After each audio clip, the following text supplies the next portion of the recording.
Now, on 105.9 FM and streaming worldwide on the WMAL app. O'Connor and Company. It is 8:07. It's our fourth hour here. Although, if you're really counting, it's our 20th hour of the week. It's O'Connor and Company. Thank you for letting us be a part of your morning routine. Coming up in 30 minutes, Brian Darling, founder of Liberty Government Affairs and a former staffer of Senator Rand Paul. We'll get his perspective. He was there in the middle of the Obamacare wars 15 years ago. We'll find out what's going to happen now with the health care votes. It's all coming up. It's Larry O'Connor alongside Patrice Onwuka. And Patrice, we're now joined by Andrew Kerr. Andrew Kerr is an investigative reporter for the Washington Free Beacon. And Andrew, we did a deep dive on your story here earlier in the program, but give us the thumbnail here. You've been investigating Westmore's background, his resume, and some of the claims he made, and you found some, inconsistencies, let's say. Yeah, well, he claimed in 2006 when he was going for this prestigious White House fellowship job that when he studied at Oxford University as a Rhodes Scholar, he became recognized as a foremost expert on the topic of radical Islam thanks to the publication of his graduate thesis, which was news to us. We'd never heard that. It was news. It was news to like every expert of radical Islam as well. They've never heard of Westmore being one of their peers. So I reached out to Moore's office well over a month ago asking for a copy of the thesis. He wasn't able to provide it. Oxford doesn't have a copy of the thesis. We learned that he never submitted his thesis to the library, so there's no way to actually read the document that he claimed made him a foremost expert on the topic.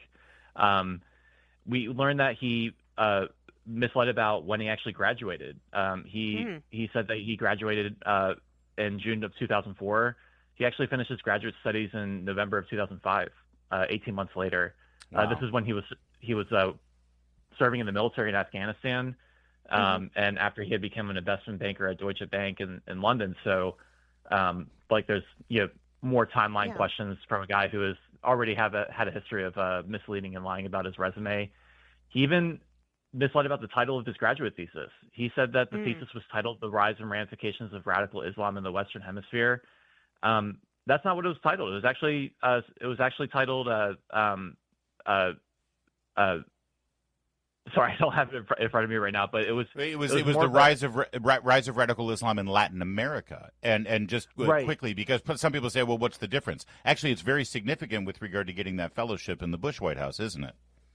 Correct, yeah, because he ended up getting this post where he was working directly under Secretary of State Condoleezza Rice, and so his area of study appears to have been kind of focused on this niche area in southern South America, which, there was a terrorist bombing in the Argentinian embassy, Israeli embassy in Argentina in 1992, killing about a couple dozen people. So, it was a known area. He claimed that it was super niche and nobody was talking about it. That's not true. But then he's going for this White House job, and it seems that he changed the title of his thesis to make it seem like his area of study encompassed the entire Western Hemisphere and had to do with terrorism, that America cared about. Because America didn't really care about terrorism in southern South America at the time. We cared about terrorism on our border. So, and Westmore is an incredibly charismatic person. So, I mean, once he got into the room and interviewed with him, I imagine he absolutely dazzled. Blew them away. Right. And so, other claims that he made in this application, he claimed to be a member of the inducted into the Maryland College Football Hall of Fame. That organization doesn't exist.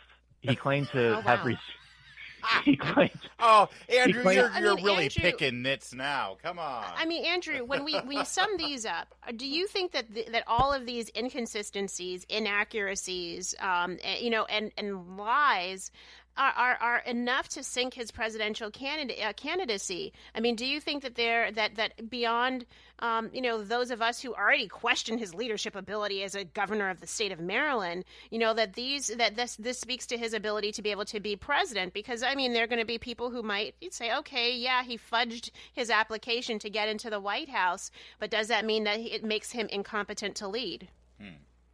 So Moore kind of squeaked by the his primary in 2002. It was a three-way primary, and he won about like 34% of the vote, and he wasn't really vetted. And then he just absolutely steamrolled the Republican candidate. He won like 2-1.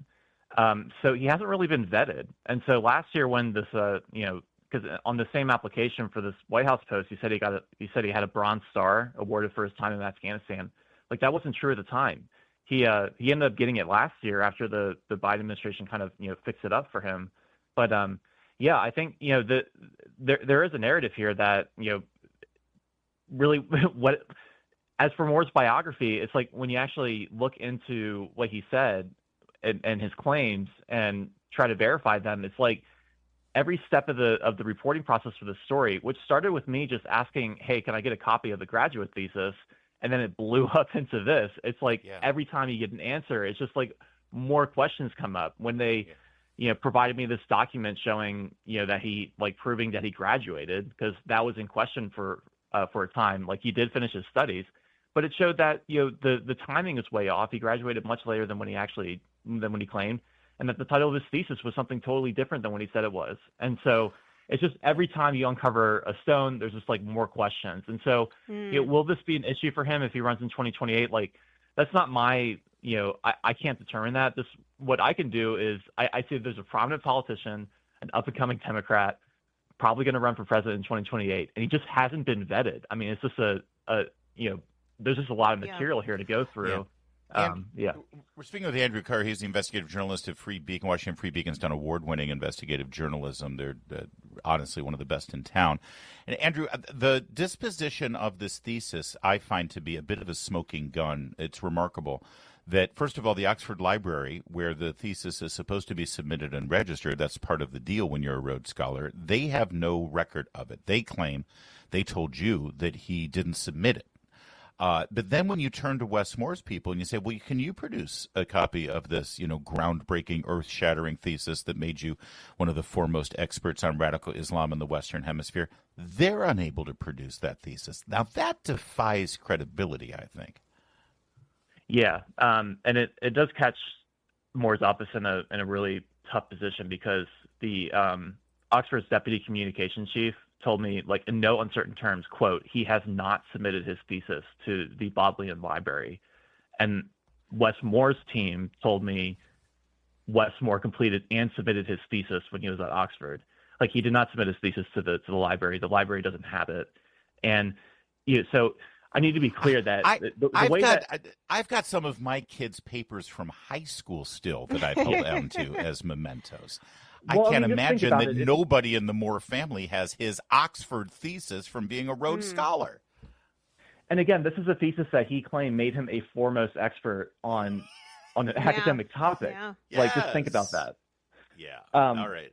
So he did complete his studies so we received a degree confirmation form from Oxford, showing the way that it works over in the UK is that you only get your, like, actual degree certificate, like diploma, if you walk at a ceremony, which we talked to a couple folks that graduated with postgraduate degrees at Oxford. Like, that's commonly skipped.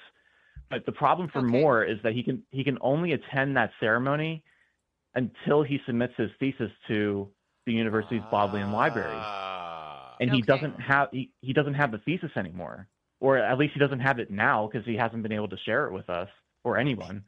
So if he ever intends to walk at a graduation ceremony, like, that's going to be tough for him, because he needs to find this document that he doesn't have at the moment. Fascinating. All right, we'll leave it there, Andrew. Keep digging. Keep pulling on those strings, my friend, because there's a lot more there, I think, and you're onto it. Appreciate you joining us. Thanks so much. WMAL, making sense of the news. Live from the Home Paramount Pest Control Studios. Home Paramount, the leader in pest control since 1939. Kristi Noem was testifying on Capitol Hill yesterday before the Homeland Security Committee. And, 2 days before this hearing, there were some stories. I think it was in Politico. There was some suggestion that President Trump was dissatisfied with Kristi Noem and those with are the Pete rumors. Hegseth. Yeah, rumors around town, and that Kristi Noem's going to get fired. President Trump addressed those rumors. We'll play that audio for a moment. But the Democrats all smell blood in the water. So all of the testimony yesterday, they all finish with, you should just resign. You should resign your position before Trump fires you. Brad, can I just say real fast, Homeland Security, because you got to hear what Benny Thompson said. He's just an odious individual, this congressman. He's a piece of work. But let me just say, these same Democrats sat there and praised Alejandro Mayorkas and ran cover for him as Homeland Security Secretary when we had a completely wide open border with thousands of people on the terror watch list coming across. And there was testimony yesterday from the head of the Counterterrorism Center that said upwards to 18,000 people who are known to be potential terrorists or have ties to terrorists are in the country right now because of that wide open border. Alejandro Mayorkas lied to their face under oath and said that the border was secure and that there was no problem and that there was no chaos. Now Kristi Noem gets in there, and within months we have 0 border crossings and 0 interactions with illegal crossings and Border Patrol. And now suddenly they think Kristi Noem's the one should resign, that Kristi Noem is a failure. That the world is topsy-turvy if this is their impression of somebody who should resign their position. And then, to make matters worse, here's Benny Thompson. Benny Thompson is questioning Kristi Noem about the deployment of National Guard in our cities, and he makes a reference to the murder of the innocent National Guardsman doing her duty from West Virginia here in the nation's capital. And listen to how he characterized it. What you did. Madam Secretary, you and the gentleman from NCTC referenced the unfortunate accident that occurred with the National Guardsman being killed. You think that was an unfortunate accident? I mean, it was a terrorist attack. Wait. Look, I'll get it straight. Then you can He shot our National Guardsman in the head. Look, Mr. Chairman, will you direct the witness to allow me to ask my question? Oh, yeah, please. It was an unfortunate situation. Axe your question, Congressman. Axe away. Can First you believe he called it an accident. An accident. Yeah. Meaning it wasn't supposed to happen, but it just happened. Yeah. Unbelievable. It's incompetent. It leaves me speechless, Larry, because he is the leader of the Democratic Party right now, and he was the one who led the J6 committee. For folks who don't remember, that is who Benny Thompson is, and now he's comparing the murder assassination of a National Guardsman as just an accident. And it was unfortunate, but it was an accident. An unfortunate accident. How flippant he is about this. It was a murder and it was a terror attack. And then when he before he axed his question, he wanted to correct the record. He amended that and called it an unfortunate incident. Unfortunate incident. You know, some people did something. You know, that's all. That's all. Unbelievable. And meanwhile, what is with, listen, I understand there's a certain vernacular and people talk with certain, sort of lingo that they pick up. But when you become a member of Congress, can you say ask instead of axe? Why? What is with the axe thing? I'm sorry. You only say axe if you want to be invited to the black picnic. Is that what it is? It is. That's exactly what it is. Once again, here's Benny Thompson wanting to. Look, Mr. Chairman, will you direct the witness to allow me to ask my question? There you go. Ask your question. And again, apparently it's contagious on this. We were making note of it on social media yesterday because it seems to be a common theme. Here's LaMonica McIver. Now, of course, you know her. She was the congresswoman from New Jersey who was arrested for interfering with Homeland Security officers and actually getting physical with them. Here she is, cut 16, having a trouble with the English language. The greatest threat to the homeland right now is a Department of Homeland Security that the American people no longer trust, a department actively undermined by its own secretary. This is on you, Secretary Noem. Secretary? Secretary? She forgot the R. Yeah. She also did the axe R. thing. Here's cut 17. Embarrassed by your tenure? Or is this exactly the kind? So I'll ask you this. Is Trump embarrassed by your 10-year? Is she embarrassed by her 10-year? 10-year what? 10-year anniversry? I'll axe you this. Or 10... I'll axe you. All right, let's get rid of LaMonica here, please. We're done with her. And then, the guy from Michigan of Indian descent, Sri Thanadier? Yes, Shrivana or something like that. He recently filed impeachment proceedings for Pete Hegseth. And now he confronted Kristi Noem and demanded she resign. Here's cut 18. Competence and your inability to truthfully carry out your duties of Secretary of Homeland Security. If you're not fired, will you resign? Sir, I will consider your asking me to resign as an endorsement of my work. Thank you. Well said, Kristi Noem. Drop the mic. Again, let me just remind you, these people are saying, that she's incompetent and that she's untruthful and she's incapable of it. They loved Alejandro Mayorkas, the man who let terrorists and murderers and pedophiles and rapists into our country by the millions. And lost over 300,000 children in this country into the hands of traffickers. I mean, that's totally okay. That's a good job on their part. But you clean up that mess, and you need to resign. They are so ridiculous. By the way, President Trump made note of the reports that he is unhappy with the performance of Kristi Noem and Pete Hegseth. He had this to say. I read a story recently. I'm unhappy with Kristi. I'm so happy with her. I mean, we have a closed border. We have a border that's the best border in the history of our country. Why would I be unhappy? She's fantastic, actually. So there you have it. I think she's fine. You serve at the pleasure of the president. At the moment, the president seems. I'm sorry. I'm having my own trouble with the English language. You know what? Don't ask me any more questions. It's 8:24. All right, coming up, we've got Brian Darling, former Senator Rand Paul staffer and founder of Liberty Government Affairs, to talk to us about the failing health care subsidy bills. Stay with us. It's O'Connor and Company at 8:30. WMAL-FM, Woodbridge, Washington, a Cumulus media station. Making sense of the news. News Talk 105.9. News now. Now on 105.9 FM and streaming worldwide on the WMAL app. O'Connor and Company. It's 8:37. Good morning. In 30 minutes, Chris Plant, the birthday boy, Chris Plant. Oh, yes. Will take over. Until then, we've got a little bit more to take care of here. It's Larry O'Connor with Patrice Onwuka. Good morning, Patrice. Good morning, and it's a great Friday, everybody. Joining us now is Brian Darling. He's the founder of Liberty Government Affairs. He's also a former staffer for Rand Paul. And Brian, you were there during the Obamacare wars of 2010, right? It was ugly, yes. I was there.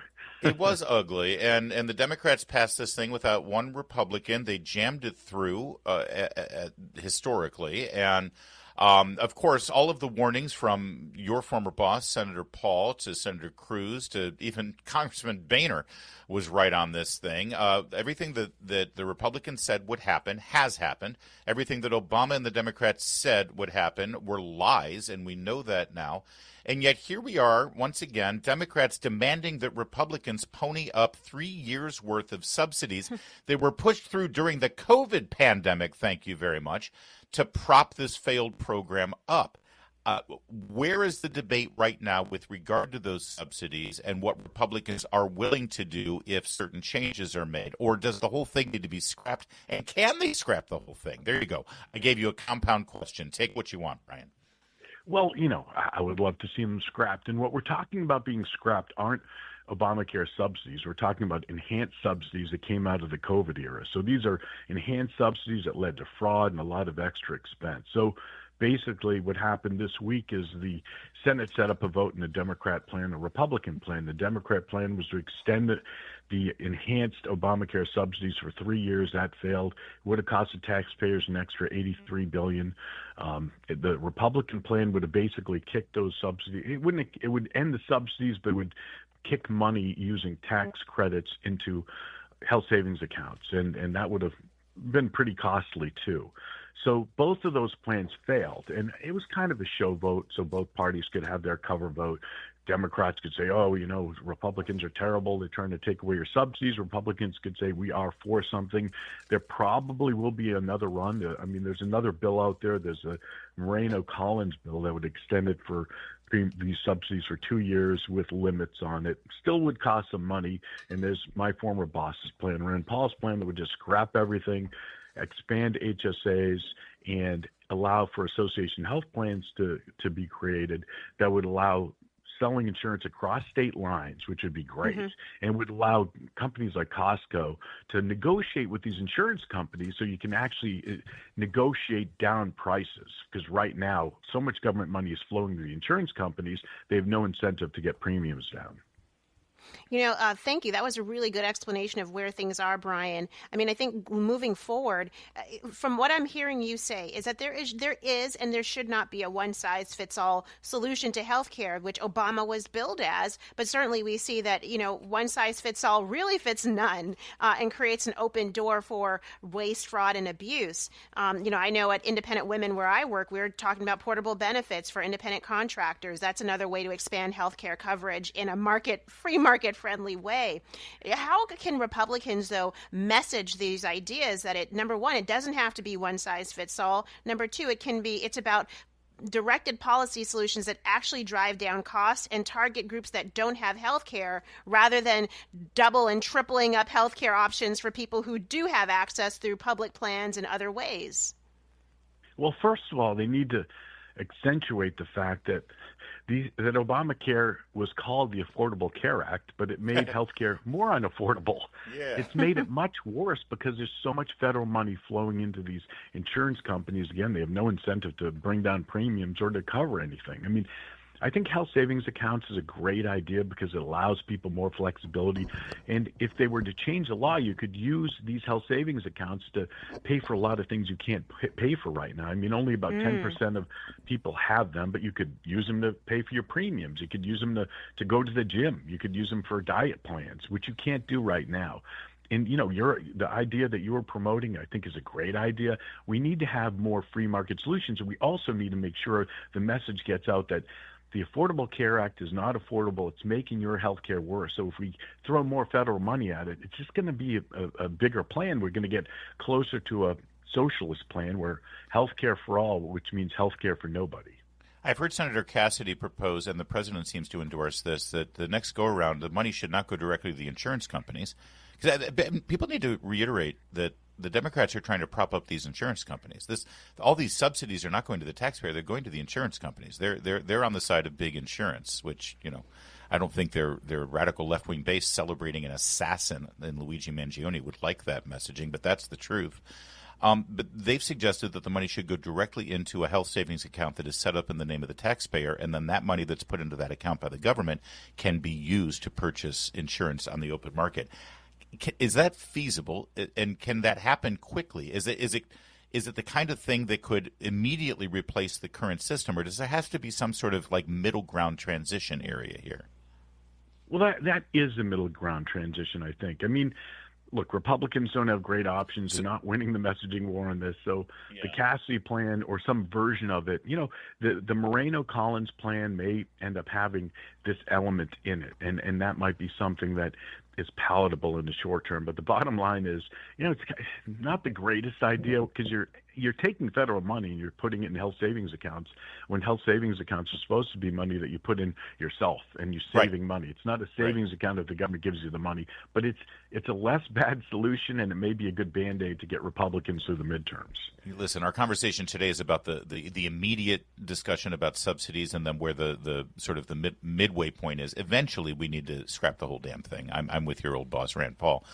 The question is, how do you do that? And I'd love to have you back, Brian, if you don't mind, so we can sort of do a granular discussion of these health savings accounts, because I don't think people understand what they are, how powerful they are, and Republicans have done a lousy job, as usual, explaining it to the American people. So can you come back soon so we can have that conversation? I would love to. Thanks for having me on. Appreciate it. And Merry Christmas. Have a great holiday season. Merry Christmas. Thanks, Brian. Thank you. It is 8:43, and it's 8:47. We've got some news of note for those of you who like cheeseburgers, which I think is any red-blooded American worth their salt. Well, Larry, I'm kidding. I like burgers. No cheese, but I like burgers. All right. There's often a debate nationwide about the best fast food cheeseburger. Some people like that Texas Whataburger thing. Okay. I'm a California guy, so I love my In-N-Out burger. Grew up on it. In-N-Out is good. Problem with In-N-Out burgers is you can't get them east of Dallas until now. As you know, In-N-Out Burger has moved their headquarters from California because of the woke nature and the soft on crime policies in that state. They're now based in Nashville, and they have opened up their first In-N-Out Burger in Tennessee. It opened yesterday, and the video was amazing. The wait in the drive-thru for the In-N-Out Burger was 300 cars long. My goodness. I thought that was a car lot. The cars are just parked. That is my goodness. Yeah, it's incredible. Wow. Also, by the way, you know the whole 6'7" craze? I don't get it. 6'7", like, you know. Yeah, exactly. I'm doing the hand gestures that our kids do. You're doing the hand gesture. The 6'7", 6'7". Yeah, 6'7" is a thing. All right, so In-N-Out Burger, speaking of In-N-Out Burger has had a problem with 6'7", because what they do is if you're in the restaurant instead of sitting in the drive-thru, you put your order in and they give you a number, right? Obviously. And so this is what happens when they're calling out the numbers, and what occurs is a bunch of young people, like, you know, tweens and teens, all show up at the restaurant. They're not buying anything. They just go into the lobby of the restaurant, and they turn on their smartphones, and they record the moment 67 is called. Listen. Here it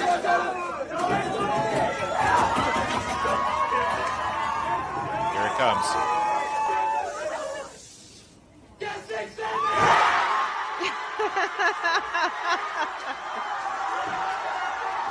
It's absolute mayhem. It's wild.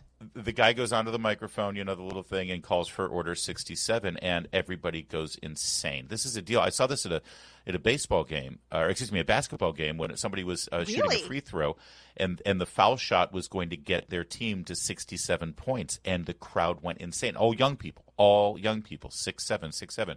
So In-N-Out has now apparently removed number 67 from the ordering system to keep this mayhem from happening in their restaurant. I mean, honestly, I don't see what the big deal is. It's kind of like one of those, you know, when people have those viral moments, they come together and dance together at the mall. I mean, we know they're staged, but it's harmless in my mind. Unless they're trashing the restaurant, then what's the big deal? Maybe they'll stick around and buy some fries. I don't know. I hear you. But what's funny is this was announced on social media, and People Magazine did a headline on it. The Arby's X account retweeted that story and commented and just said, "Cowards." So apparently, Arby's wants nobody's to throw going down to Arby's, so forget it. There you go. So that's the I guess they're worried about people calling 6'7", and I guess they're worried about some liability of people coming to the restaurant. And if you're going to go, get yourself a burger while you're there, and then you make it In-N-Out, you know, worth In-N-Out's while, I suppose. But that's where we stand here on fast food wars. Do you have a favorite? I know you try to eat healthy, but do you have a favorite fast food cheeseburger? I don't eat cheese, but you know, Are you restaurant. lactose intolerant? Have I never known this about you? I kind of am. Well, I mean, I'll have a slice of pizza every once in a while, but I'm not a big cheese person. So I will say I tend to like restaurant burgers. But of the fast food ones, it's got to be. I almost said Burger King. No, not Burger King. Five Guys. Oh no way! I almost cursed just now. No, I'd have to think about it. Oh, all right. I hate. It made me sick. Five Guys made me sick once. So. Wow. Yeah. All right. I like a good Five Guys burger. Maybe you just had a bad all that grease. Oh my gosh, no. That's what makes a cheeseburger good. What are you going to have a cheeseburger without grease? What's wrong with you? So I am one of those people who has a burger without buns. Oh. You know, I've had a burger. Yes, I do wrap my meat in the lettuce and the tomato. I do it. Actually, that. Well, you've got to get yourself a double from In-N-Out next time you're west of the Mississippi, because they call it protein style. A double protein style wrapped in lettuce is dang good. All right. Anyway, I'm glad we wrapped things up here with In-N-Out. Real fast, in case I hadn't said it before, go Navy, beat Army. Okay. Big day tomorrow. We'll all see you out in Baltimore. It's going to be fantabulous and a beautiful it's going to be nice weather too, right? Navy is, well, nice-ish. And Navy's going to retain that Commander-in-Chief trophy in front of the Commander-in-Chief, and it's going to be phenomenal. We shall see. 8:53.